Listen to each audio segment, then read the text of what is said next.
Welcome back to the Lovers4Ever YouTube channel. My name is Christine, and today we're talking about anchoring bias and its impact on your relationships.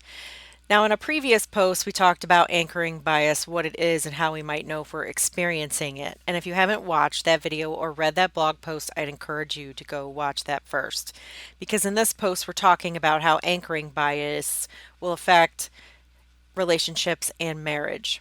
So it can have a couple kinds of effects. It can have unrealistic expectations because if your initial impression of your partner was very positive, you may have overly positive expectations about the future together, which could lead to disappointment or conflict when things don't meet your expectations. Another way it can affect your relationship is you have a fixed mindset. So anchoring bias can contribute to a fixed perspective, which can make it harder to change or make you resistant to change or grow in your relationship because you're anchored to a particular idea of what the relationship should look like. And so there may be some resistance to new ideas or perspectives that could make things better.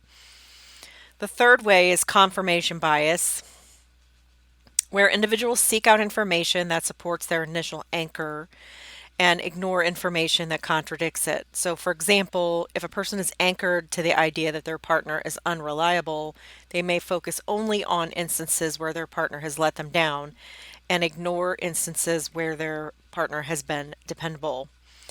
Anchoring bias can also make it harder to resolve conflicts because each partner might be anchored to their own perspective and unwilling to consider another point of view.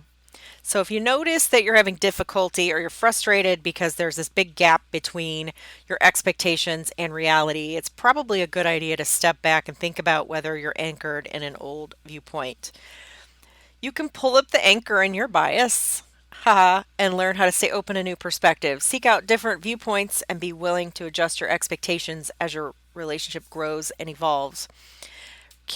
Communication, empathy, and a growth mindset can help everybody mitigate the negative effects of anchoring bias in any kind of relationships. If you're ready to adjust your expectations, consider different viewpoints, and adopt a growth mindset, remember that relationship coach and attorney Brian Gormley is here to support you. You can contact Coach Brian for coaching sessions by clicking through the link in the description box to the website Lovers4Ever. That's lovers, the number 4, ever.net. Again, my name's Christine. Thanks for listening, and we'll see you in the next video.